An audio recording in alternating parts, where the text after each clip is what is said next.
Hello. Hi, good evening, everyone. Yeah, my name's Tim Byron. I'm a music psychologist. I'm a lecturer at the University of Wollongong, and this is Jadey O'Regan. Hi, yeah, I'm Jadey O'Regan. I have a PhD in popular music, and I teach. I'm a lecturer in contemporary music at the Sydney Conservatorium of Music at the University of Sydney, and we are here tonight to chat with Ben Folds. Hi. So we'd like to welcome Ben.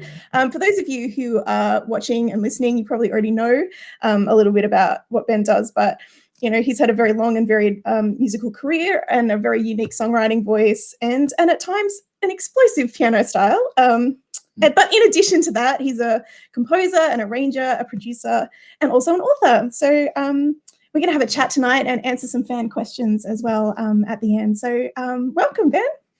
It's good to be here. Good to see you too. We had a good talk before. I know.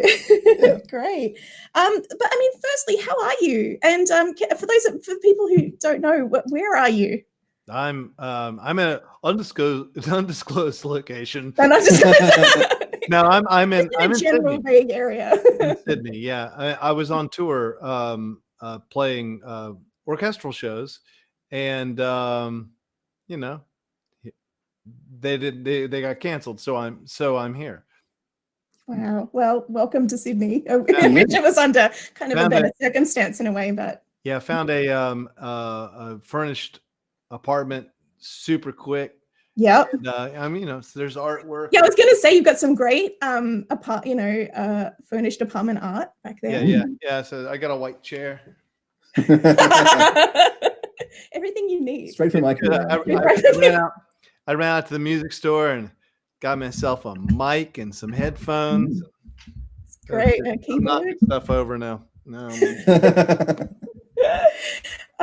we just thought we'd check in with you. Like, what's keeping you sane while you're here? Have you been watching anything? Have you been reading stuff? Any podcasts? Like, what's been keeping you busy? Well, I've been I've kind of taken the view that there probably won't be public performances the rest of the year. And it may be longer. Maybe it's 18 months. It could be a long time. Yeah. And so I've just started working on an album, writing very slowly. Meanwhile, I'm terrible. I'm so slow. And meanwhile, I've been broadcasting a lot. I've been doing shows on a plastic keyboard on my laptop.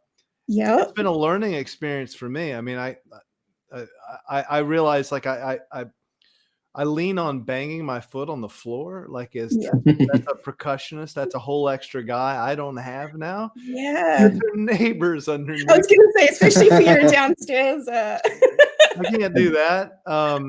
One day I started into part of just joking around playing a little bit of a Judas song from Jesus Christ Superstar, and there's this Jesus, and I screamed that, and it was on Sunday morning, and I was like, that's probably a little loud for.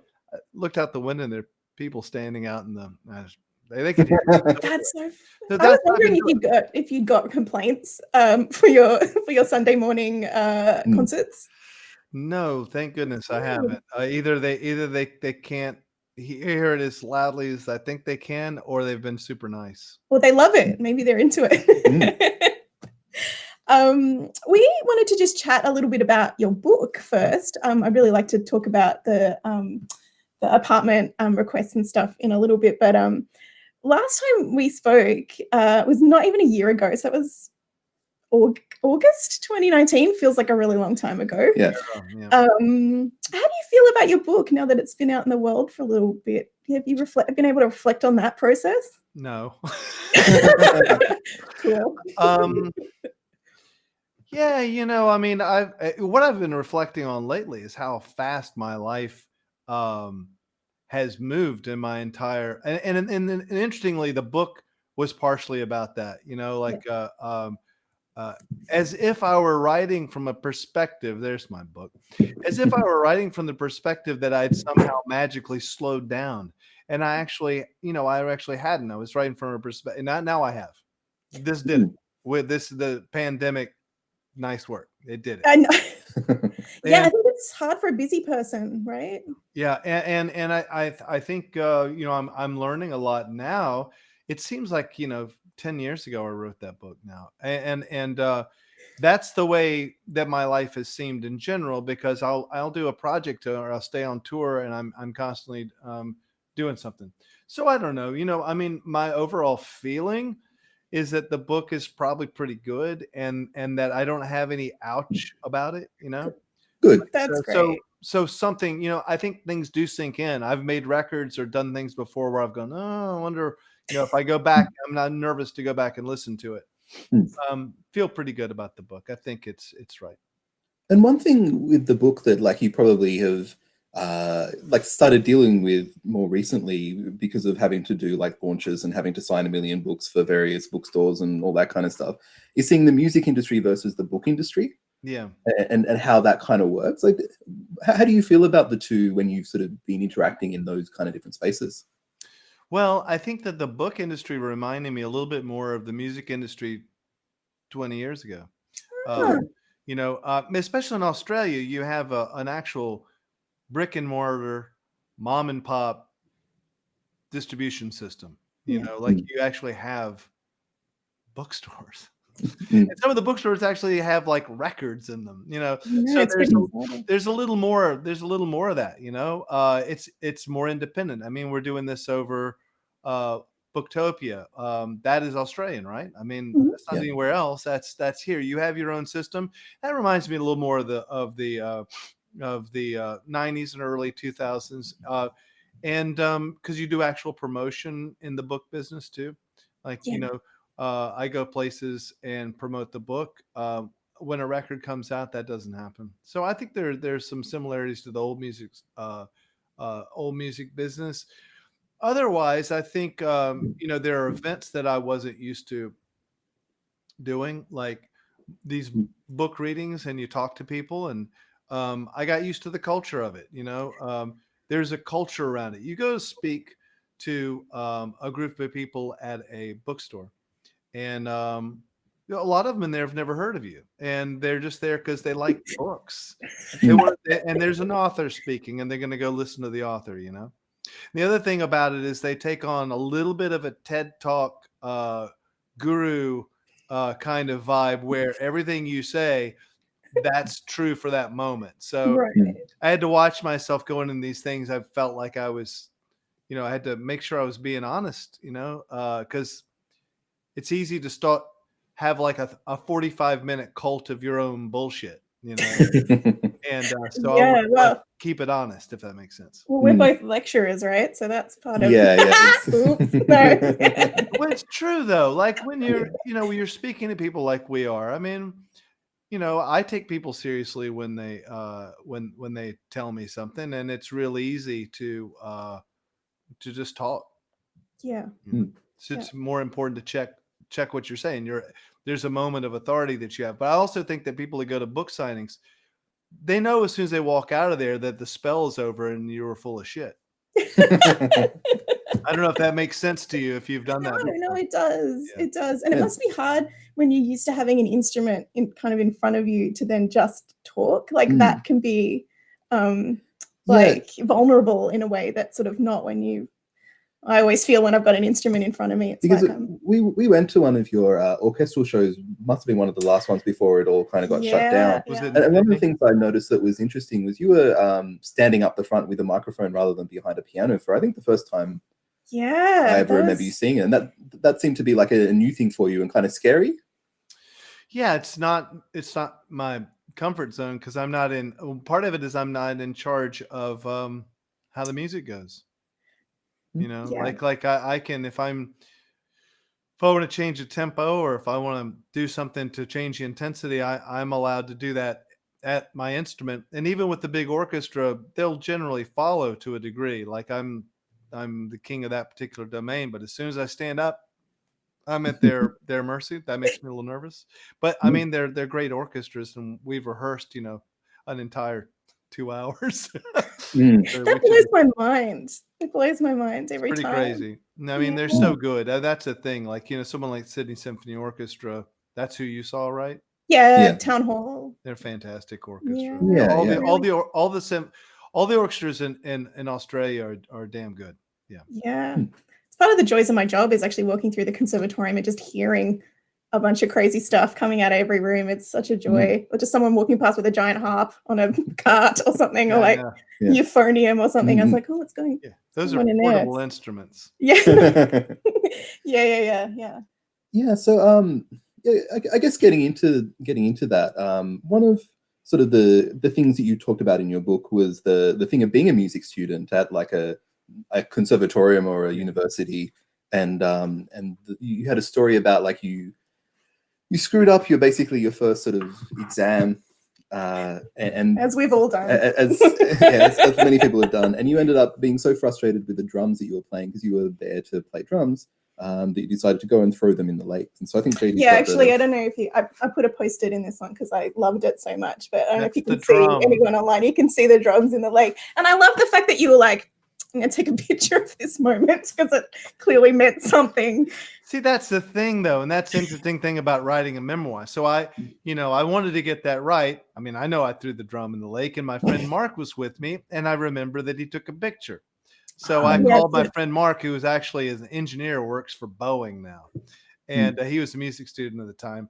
And he goes, "Yeah, I've got that picture," and so he found it and sent it to me, and that's it. That's amazing. But when you look at it, what you notice is that there's no hardware on the drum. Oh yeah, let me have another look here. No hardware. I guess that's why it's not sinking, right? Yeah, it's floating. It's wood. Doesn't have any steel on it or any metal on it. So I guess what I did was took the hardware off before I threw it in the lake. That makes it a little less impulsive. Right. I mean, guys, hang on.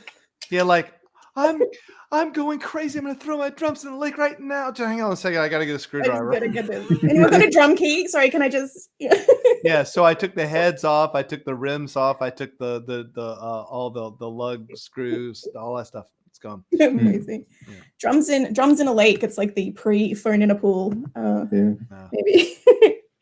I just wanted to chat about you. You said you were writing an album while you've been stuck in isolation. So that we might just chat about that. Like, can you tell me, or us really, where you're at with it? How are you going? How's that process been going?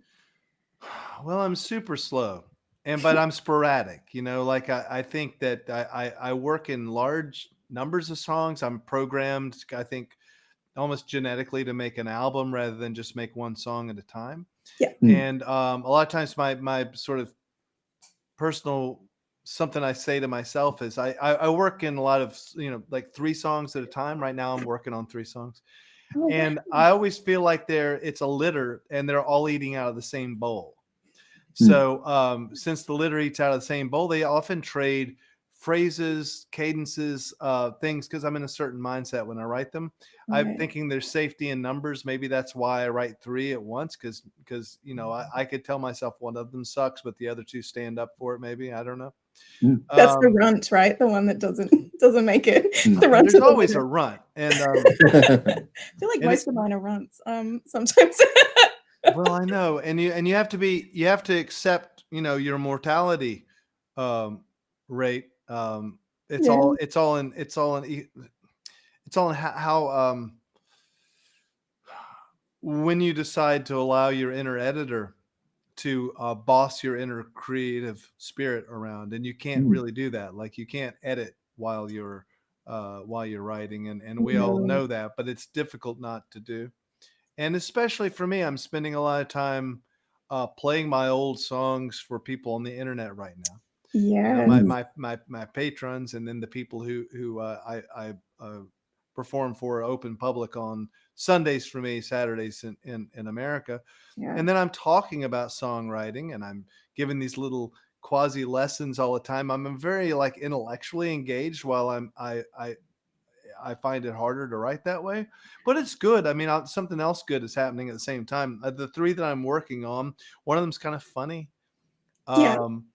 Another one is pretty damn serious, and the third one is just a pop song. So that's kind of the way they're coming through right now. And I don't really want to write about the lockdown, like I don't want to, but the lockdown album.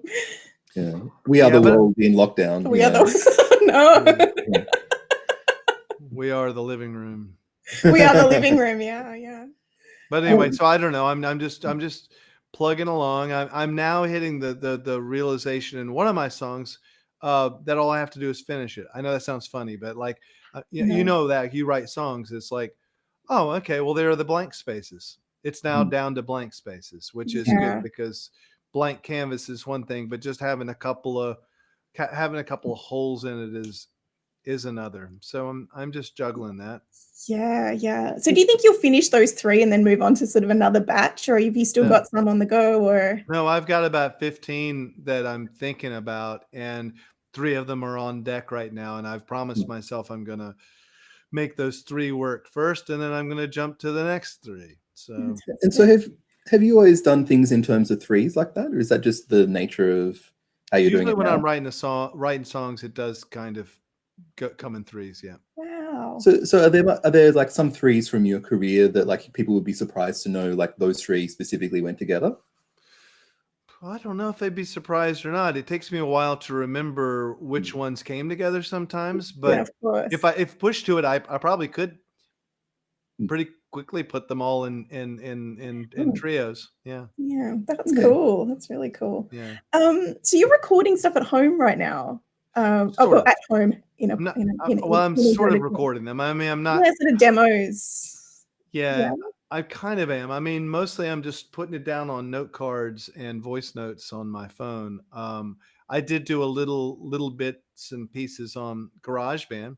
Sounded pretty good, but I started feeling like I was going to get too concerned with production. I was going to get too concerned with the wrong things. So I've kind of gone back to hand-to-hand combat with them. You know? Yeah, no, that makes sense. I imagine doing all the online like broadcasts and things like that has made you start to really appreciate the engineers in your life, the sound engineers. Yeah, because you're doing it all on your own.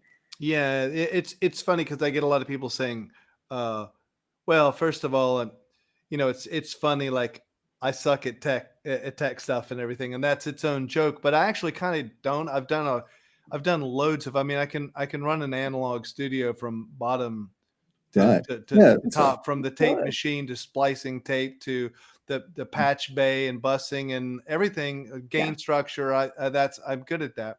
My problem is in all of the ways that you have to hijack the easy things like this. The way they were connected is like kind of lo-fi, but if I want the people listening to what I'm doing to actually get a good signal, you have to hijack all this technology. You just don't go on like Instagram with your phone and set it there and make it work. So I could do it that way, but I'm trying to make it sound good, and there's no way to monitor it. Like I don't know what the hell's going out there, and I was telling this kid on Twitter that he was doing a recital over Twitter, and I said, kid, that's a lot harder to do than it is to play for a stadium of people. Yeah. Because at least in the stadium, you're in the room with them. You can sort of read it. You can feel. And when you do it over this, I mean, like, man, I could sound like Mickey Mouse on the other end, or worse, I could sound like I sound in the room.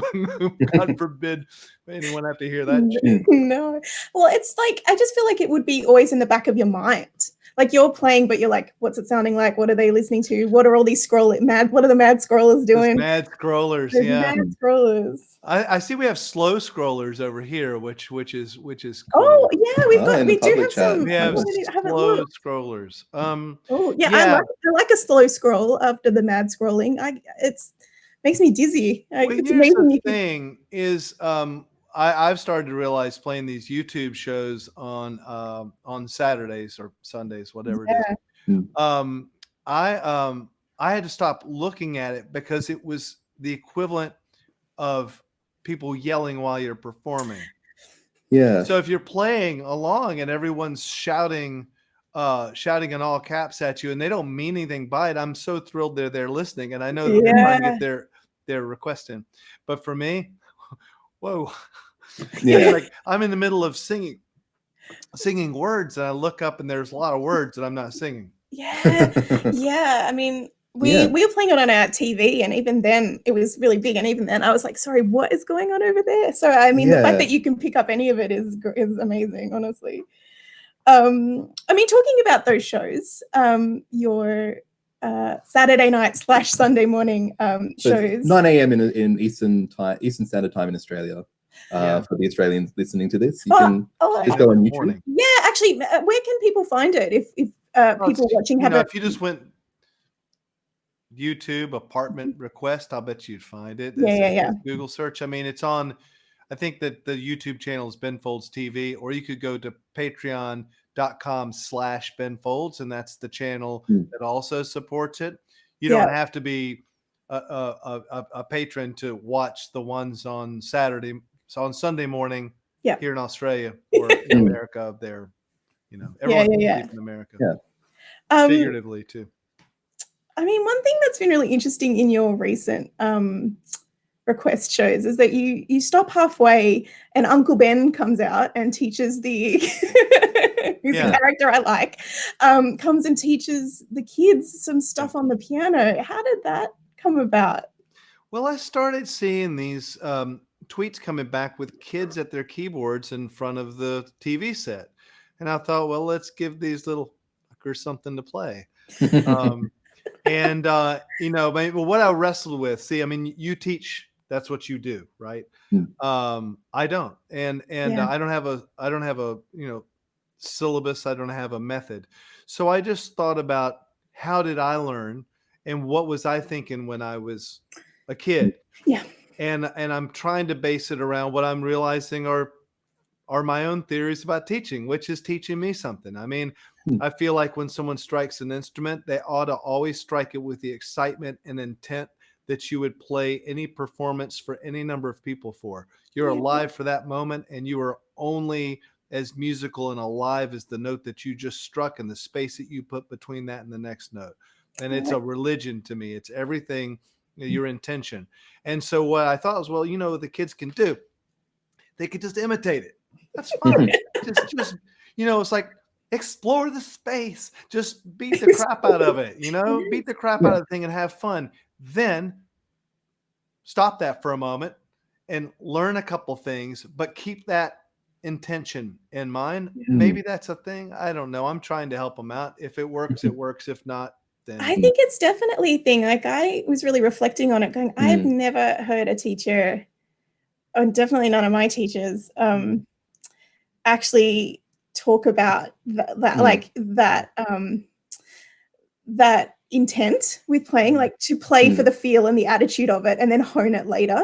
I think a lot of kids might quit playing piano because there's so much focus on getting it right and this technique and that, and whereas you were just like, it's to get the joy of it and then work from that. Well, you have to convince somebody that the technique is worth it. Yeah. And it is. But at some point you have to have a taste of the joy of doing it. And you have to be endowed with the power of knowing that musicians are people and people are musicians, and to be musical is to be human. Yes. And every bit of music that you do is expression. It's just expression, and it's just communication. Yeah. And we're going to go around the dark side of the moon for a while, and we're going to get down to the nitty-gritty of all that technique. But you have to know that wonderful feeling awaits at the end of it. Absolutely. Because it's so easy to forget. It's so easy to forget. It can get so frustrating just doing your scales and not, why am I doing this? Well, the reason you're doing that is because take a minute, do that. Pretend, even imagine yourself on stage if that helps, but just imagine the goal, and the goal is to express, and then you can make someone work harder. Maybe. I really don't know. I mean, that's my theory here in my apartment, being Uncle Ben for 1.5 hour a week. I definitely relate to that, because I learned piano as a kid and did the various grades that you do, and I was so bored. And the thing that actually made me continue with it was that I failed one of the grades, and me too. I went Several. You got 3 flunkies here trying to tell everyone what to do.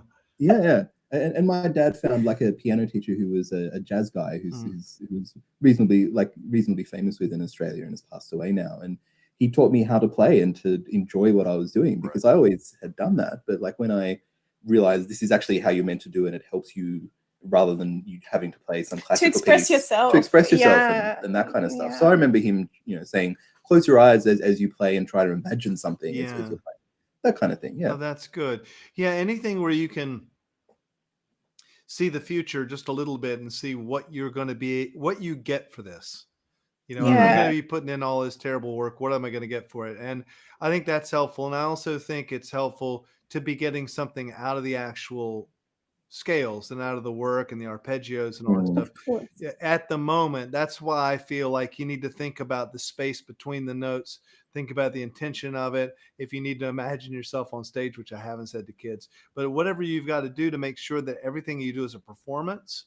The you know, it's absolute. You know, like when people are working out and they're doing weightlifting, and they say that if you concentrate on that muscle and are present and think about it the whole time, you'll build up a big muscle with one arm, while the other one, if you're watching TV and not thinking about it, you do all the same weight, but you don't get anything out of it. You have to be performing, I think, when you play. Yeah, and with intent and with focus. Absolutely. And I mean, you talking about kids just kind of thumping a piano in that way, like it's not just about thumping the piano. Like there's a theory and a thought behind that. But there is something incredibly intoxicating at just like bashing something that's like supposed to be quite fancy, and you know, it's like kind of a class thing in a way, with especially if it's a real piano or a grand piano. There is something just super fun about just kind of getting the elbow in every now and again, just to yeah, absolutely. Also, you were hearing notes come out of it. I mean, you're taking in. I mean, think about, you're talking to kids. Let's say 8 years ago, they weren't even a person, and they weren't even here. And between all that time, all the stuff that they've learned, you know, their brains are taking it all in. I think you hit all those bottom keys and you hear that vibration and you hear it come up, you're learning something. You hear all those notes in there. I think it's worth something. I don't think, you know, they say that you got to let kids at like 18 months old, or maybe it's younger, I can't remember how old anymore, but you got to let them throw food. You know, you have to let them put their hands in the potatoes and all that kind of stuff. You have to let them do it because they have to have a tactile part of their learning. And I think that there's probably an equivalent when you're playing piano.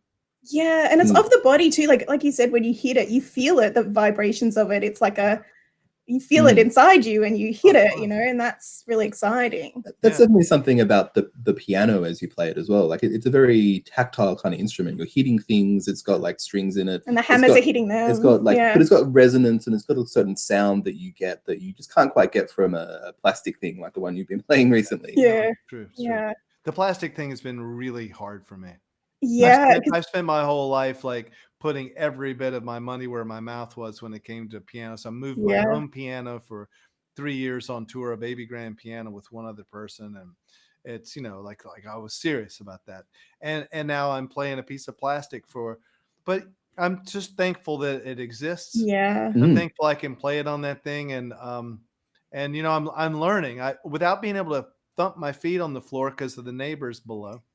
And so I've lost my percussionist, and I can't turn the keyboard up that loud so that I can hear it. So I'm playing a concert in my room where I'm not really aware of what my actual dynamics are. Of course. It's so weird, and I'm doing it. So there you go. Yeah, it must be one of those really strange things of like losing that feedback that you're so used to, and you're so like, it's one of those things you've just been assuming has been there for basically your whole life, and suddenly I've done well over my 10,000 hours doing something else, and now I'm playing banjo. Yeah. I can't believe you haven't set it on fire. Like it's just like the action of it or something. Like has it just totally blown out?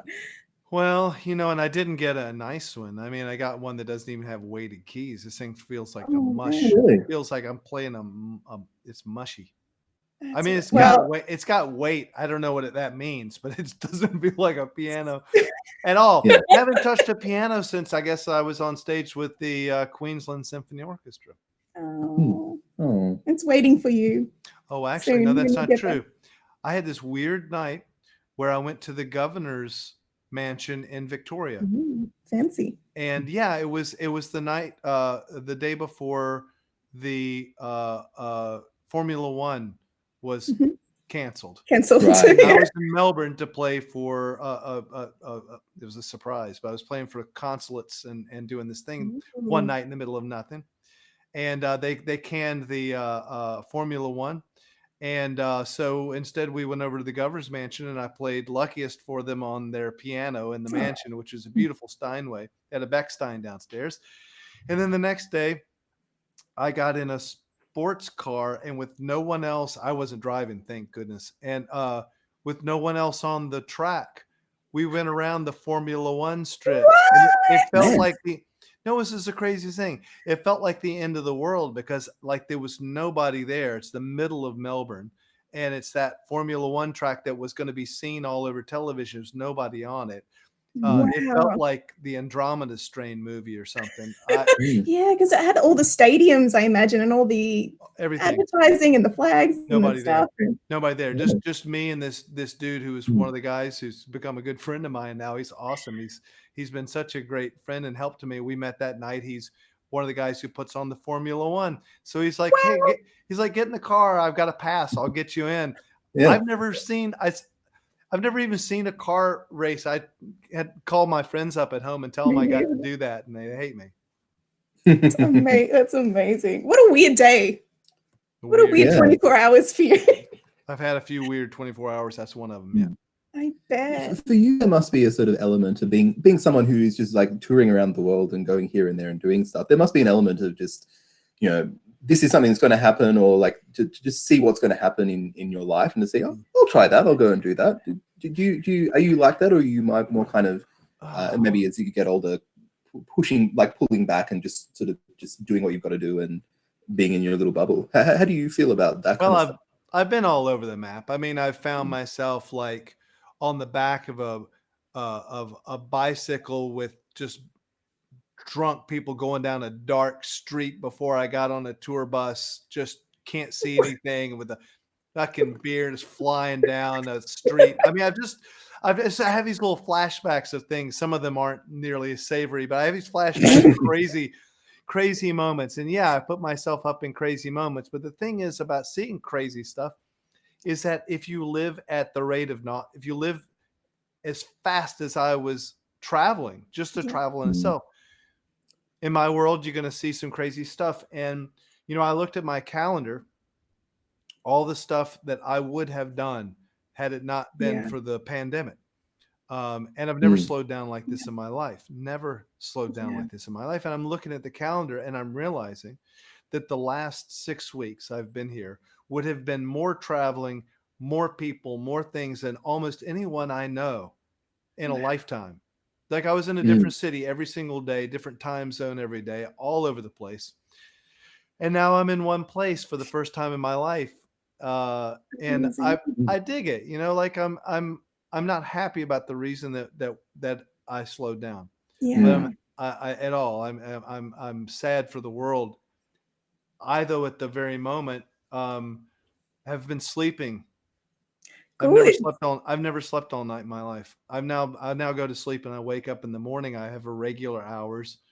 Wow, that's amazing. You look fresh. Do the dishes.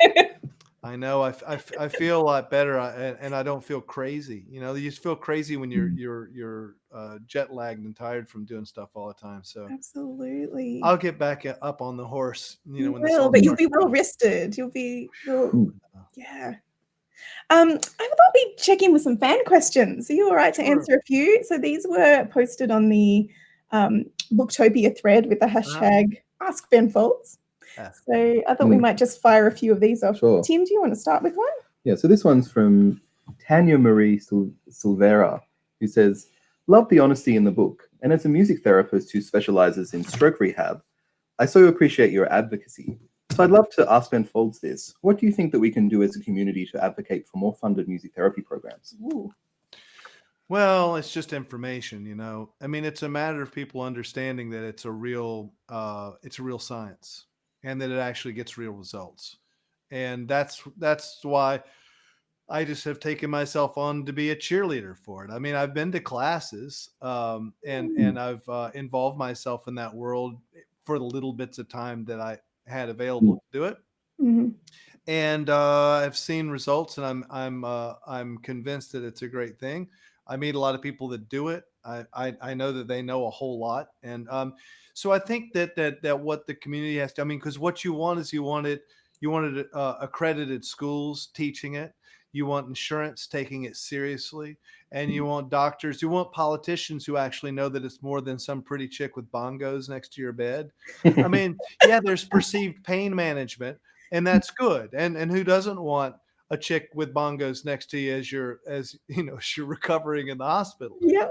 But they're, like, she works with stroke victims, so she has some pretty serious, medical and scientific methodology and knowledge. There's a map up there, and it lights up like a Christmas tree when you put music in it, and you can reroute neuropaths to get people's memories back, to get their speech back, and all kinds of stuff. It's very effective. The thing is people don't really know that. So the road to get from it being legitimate and a real thing that no one knows about has to travel the information highway so that it's accredited all up and down. It needs to be, insurance needs to cover it, and it needs to be a seriously in all schools. And they, like, when I started my interest in it, I realized, my manager and I realized that there wasn't a serious database between all the various music therapy schools of thinking and associations, and they were all kind of disparate clans. And we tried to help a couple of organizations just get together a simple database, and I don't know, we dropped that after a while, because you drop things like that when you get busy. But of course, even that would be helpful if they could just talk to each other. Yeah, absolutely. Right. Oh, we got some more fan questions, so I'll throw some at you. This is from Scott Regan, who says, any chance of another Three Bens collaboration with Queller and Lee? That was one of my favorite gigs ever in Brisbane in 2003. Oh, that actually rhymed. That's a nice couplet there. The alliteration wasn't bad either. It's not. It's pretty good. It's pretty good writing. This man's good. I don't think anytime soon. I mean, I've got 2 years. Now it's going to be longer because of what's just happened. Yeah. I got to get back and make up all the shows, and I got to make up. I got an album out there of my own. Yeah. Orchestras to do stuff with. I've got work at the Kennedy Center back in the USA. Of course. And so I don't know, maybe in 5 years, but then I'm very likely to do another thing with Robert and Darren from Ben Folds 5 first. Yay! Not to prioritize it that way, but that's these, that I'll probably end up doing Ben Folds 5 first. So that's great. And Lee and I will be like old gray fat dudes, and we'll get up there and do it. Halfway there. The other Bens were pretty young when we did our thing together, and now I'm enjoying that we're like kind of closer in age, relatively. Now their nuts have dropped, at least. Yeah. Yes. Another question that's like, will you collaborate with this person? But which is sort of there is, so Athena Macaulay says that your collaboration with Nick Hornby was fabulous. Yeah. Hypothetically, is there another contemporary author or writer you'd like to do something similar with? Oh, that's a good question. Well, Neil Gaiman and I have been talking about making an EP forever. That's cool. And Neil's voice is so cool. Like, he sings really well. Really? Truth be known, that was what he wanted to do to begin with, and he was in a rock band and everything. I mean, he's a rock star. I mean, look at the guy. He's serious rock star. And, I don't even want to sing. I just want to stand behind him and be like, "There's." So we'll eventually do that. But I don't know. Maybe Neil's going to be in New Zealand forever, and I'm going to be in. I mean, we were neighbors for a while. We lived down the street just for a very brief time. And that's lovely. Yeah, I moved there, and they moved away. Oh. I think both of them are back there somewhere. I think in the shelf. Nick Hornby's over there. Yeah. Oh yeah. they're both great writers, really very different. I mean, yeah, they're English and everything, but they're very different writers. And I just think I love them both. And I'd love to do a thing with Neil, a lot of stuff to do, Yeah. Big list. Add it to the list of things to do when this is over. Yeah. Oh yeah. Okay. Where am I up to here? Daniel. Oh yeah. Daniel Custer says, any plans for a follow-up book? When will a new album be out? Yeah. Well, you want to write a new book already? I found a method in writing a book that I have never come to in songwriting, and I don't know why that is. But I got up in the morning and I shut the office door and I wrote from 8 o'clock to 1 in the afternoon, because that's what I read that Stephen King did. And I figure, worked for him. It's not like he didn't finish a book. The guy's written more, if you just weighed his books. Yeah. He's written many pounds of book. Many pounds of book. Yeah. So that's what I did. And I just, and so I feel like as soon as I ever, talk to the publisher again about doing another one, I know that I can make the time and make it work. The album is much scarier to me, but I'm working on that. Yeah. I think I would like to be in the studio, at least for my first round in the studio in October. Great. We'll see. The world is just so unpredictable now. Like, we don't know what's going where, but what I do know is can't take away from me what I write, so everything that I write is a bonus in trying to get there. And I'm, I would like to I haven't gone into the studio, since the first record, or since the second record had a couple songs with songs. I always come in the studio with just fragments of ideas, and then the rest, and then I'm under pressure and I must finish. And so I do. The first record, it was all there in the can for a long time. Yeah. The second one, I think we had Dwarf. One Angry Dwarf is a song. That was it. Missing the War. Missing the War, yeah, right. Those were the two songs that I had finished, and so then the rest of it I had to finish in the studio. Yeah. And then everything since then has all been written in the studio. And and this one I would like to come to the studio with a finished record. The album Rock in the Suburbs, I was pretty damn well prepared to. Like I did write some lyrics in the studio, but I was way more prepared than I was for the other albums. And I want this album to be even more so. Like I want to come in with everything done, all have a reason, be ready to go, and actually know how the hell I'm going to sing it and all that stuff. All right. Yeah, well, you've got the time now. I imagine with some of those earlier records, you were like, doing a million things. It's like, now we got to be in the studio and I've only now you actually have the time to think about where you want things to go. Yeah, and the economy is very different. When I was making records, writing them in the studio, record labels were willing to spend $300,000 to $600,000 to let me screw around like that.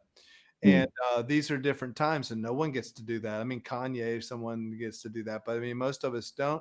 And I had a studio then after that, so then it didn't matter if they were going to give me the money or not. I just went in the studio and just made a record as long as I wanted to. But now it's time for me to, get it together and come in with a record. Great, good question, Daniel. I heard that Nick Cave, he has an office and he goes with a piano in it and he goes and writes songs 9 to 5 and then comes home. Like the real building. Yeah. Like it's not even, the thing is like, that's smart. And it's also brave of him because our era, he's a little older than me. And maybe that's the reason, but it's like, our era was like, oh, you should just be inspired. That's all. Just inspiration. That'll do it. And I learned that from Nick Hornby, that Nick writes 9 to 5. And he goes, well, you do that, right? I was like, hell no. If I wake up in the middle of the night and I have an idea, I might get up out of bed and go work on it. Or if I just have an idea in the middle of the day and then I stop when it's not fun anymore. Yeah. And actually, it doesn't work that way. No, because it kind of busts that myth of authenticity in that way of like, I only write when I feel things, when in actual fact it's a process. In a way, you chip away at it every day. And you probably find yourself as a teacher having to tell students that all the time because there's that myth, right? They all think that it's all inspiration. Yeah, because otherwise, I mean, what if inspiration doesn't strike before your assignment's due? So. Well, if you're working all the time, you'll find it. When the comet passes and you're there with your binoculars, you're ready to go, and you can make that happen. My problem is I get inspired and I make a little bit, and then it's not fun anymore. And I relate so much to this. I stop. I can hear the crowd and everything like, they love it. I got chills. I heard all applause, everything, and I just stopped working because why should I? Amazing. Maybe one more question from the fans. Yeah. So which one do you want to do? This one actually goes with what you were talking about in a way. Like someone, Nick Hopwood says, "Hi Ben, you've said in your book and other interviews, follow the brown." Yeah. So how do you know when things are flowing clear? What's happening when it changes from brown to clear? Oh, that's an interesting question. Yeah. That's what I think. Well, it's a great question because it almost doesn't have an answer. But I think if it's flowing at all, it's not glugging anymore. That's a really good sign. The reason that I say, for anyone who doesn't know what he's talking about, is that I don't believe there's any such thing as writer's block. I don't believe in it. I don't think it exists. I think that that's crap. What I think does exist is a reflex, a gag reflex in your psyche somewhere that gags at the idea of how horrible your idea is. You've got ideas right there, right on deck, ready to come out. You know you could create something, and you know it's crap. You know it's terrible, and you don't want to be that guy that made terrible stuff, even in front of your own self. It makes you so ashamed to think about doing. What I say about Follow the Brown is that I came home from tour, and I would see that when I turned the old building I was living in, and I turned the water on to get me a cup of water, and it flowed brown. It's like rust from the pipes. Well, there's your analogy. If you leave it on long enough, the brown flows through, and then it flows clear, right? So I think you have to make those crappy songs. You'll know if it's crap. Your editor will tell you, your friends will tell you, and when you play it at the gig, it won't work. But so what? And it's so true for so many things too in life, like not just songwriting, like that process and that thought is fear. Yeah, very heartening in a lot of parts of life too. Yeah. So I mean, I think though that I do know when I'm making something that's good, or if it's real. I think I know that. I think I can feel it. I get a chill from it. I get a laugh. I get a feeling of that I've gotten away with something. I feel like I'm offering something that wasn't there before. Yeah. And in a way that it always was there, because it seemed so right that it was always there. And I'll often question myself, is this a song already? Because it seems like it's already a song, and you think, oh, I'm going to get sued. And then you realize it's good. That's the problem. It's always been there. You get those feelings. So when you're writing something that's crappy, you know it's crappy. But my point is, you have to write through that. Yeah. You just got to write your way through it. You have to make that crappy verse. You have to make a crappy song. Whatever it is that you have to do, God will forgive you. Be kind to yourself. Yeah, I think you have to be okay with failing. You have to be okay with that. Yeah.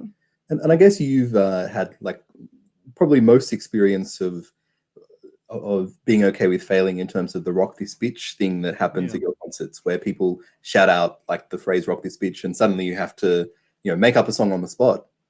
And like you must have made up more songs on the spot in front of people than basically anyone else in the world.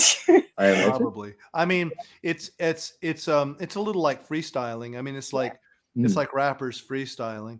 And in my book, I was, and maybe I didn't think this through. I think I thought it through enough. I don't know. I've got two thinkers here with me. You can be honest with me. Please do. Yeah. Think about this. Jazz improvisation is not freestyling. No.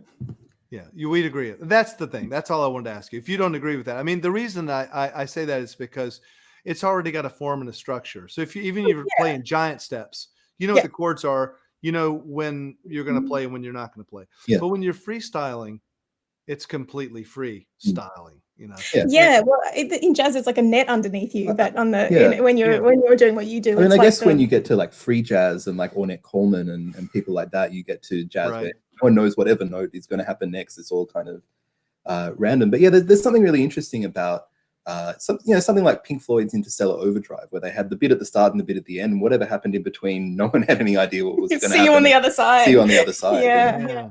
So there's something to that. And I think that the things that you learn from freestyling is that there are peaks and valleys in anything. Yeah.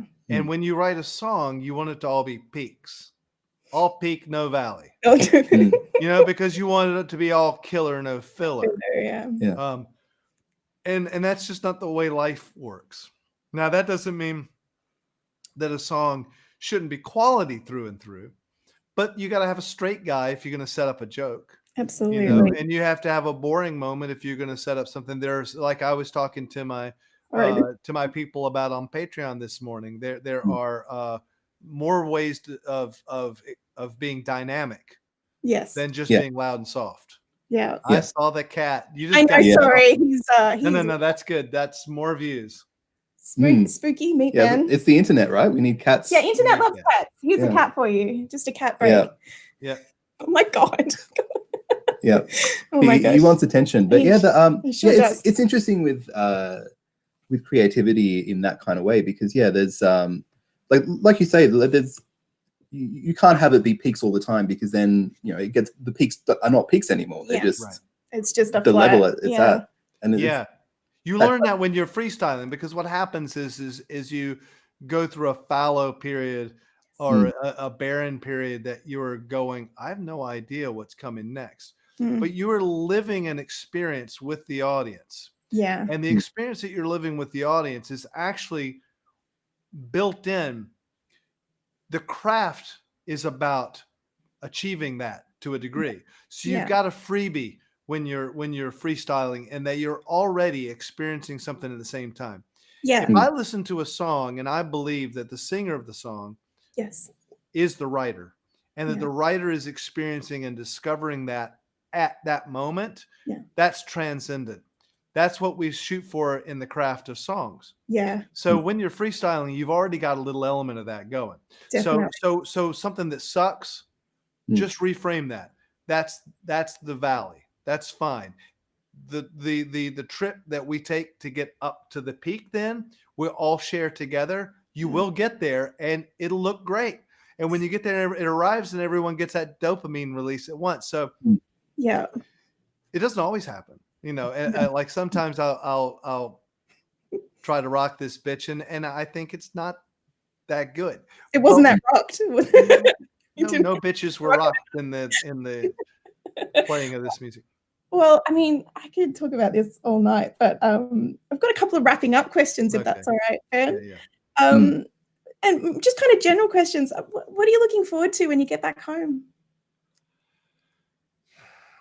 I don't know. I mean, that's all roads lead to the world we're living in right now. I'm not really looking forward to going home at the moment. It's kind of, I mean, I want to see my home and I want to see my friends. But there's some dread in it too. I mean, just the trip home through the crazy airports and it's kind of intense over there right now. But I look forward to playing a real piano. Yes. I look forward to doing some of these broadcasts I've been doing, like kind of with some help, like, better sonics and a camera that's not like a webcam camera. And, like it's going to be great. And I'm looking forward to that. I'm looking forward, obviously, to the world becoming real again. I think we all are. And I know that's going to be longer than we think. Concerts are amazing. I've never thought I would miss playing a concert, but now it's kind of like I joke about when I used to when I used to, be a musician, or when I used to be somebody. Yeah. And the last thing I was doing was like making a speech about supporting orchestras with an orchestra behind me. Yep. And now and an audience, and they're all very civilized, and we're clapping. And I walked out of there straight into an apartment, and I'm a webcam ho now. So and look, I'm happy about that too. I really am. But those are the things I'm looking forward to. Real life. I'm hoping that everyone that I know stays healthy, all that stuff.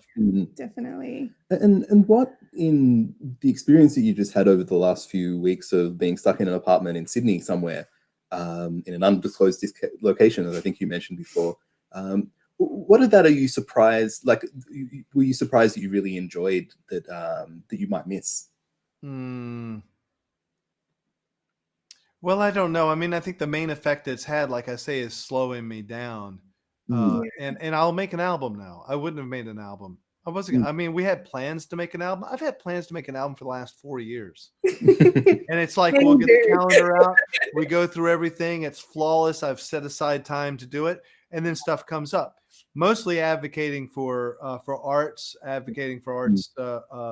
funding back in the U.S. and doing stuff for the Kennedy Center. I don't want to blame it all on that, but like I see stuff that I'm in a position to help and do, and I use that maybe to put off my painful writing process. Now I just have to face it. I mean, look at that art. That's what I got to look at. This is blank. This is a blank canvas. That's the most exciting wall in this place.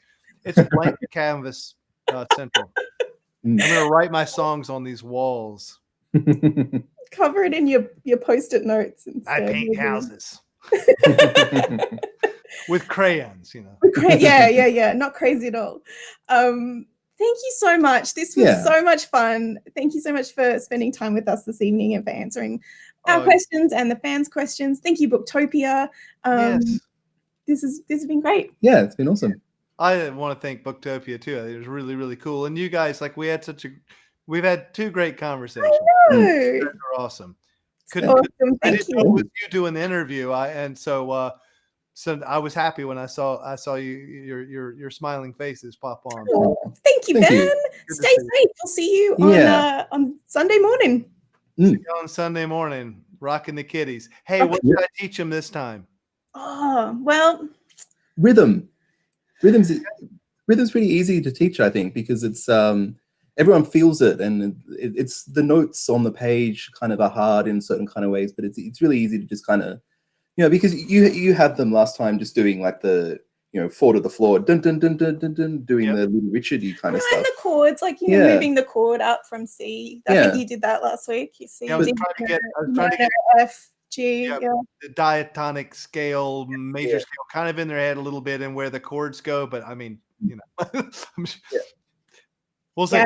Yeah, I'll go with rhythm this time. I'm taking rhythm. Okay. I feel like rhythm is it's underrated in terms of how much it matters. Like if you've got that kind of good feel with another musician, that goes a long way to making everything sound good. And so if you can feel the rhythm, you've got a lot. That's half the battle, right? The other battle's pitch, but rhythm is the other half. Yeah. I'll tell them, kids, take this MIDI cable and stick it up your ass, and then set it to 120. Yeah. Uncle Tim and Auntie Jadey also say learn some rhythm. I'll tell them. We've got more aunts and uncles out there. They're gonna. Kids, keep all playing. right. Good to see you. You and too. Thanks everyone that tuned in. I see some slow scrollers, but I haven't read any of them. Yeah. See you. Good night. Thanks so much. Right, good night. Bye. Stay safe. Right, see you around.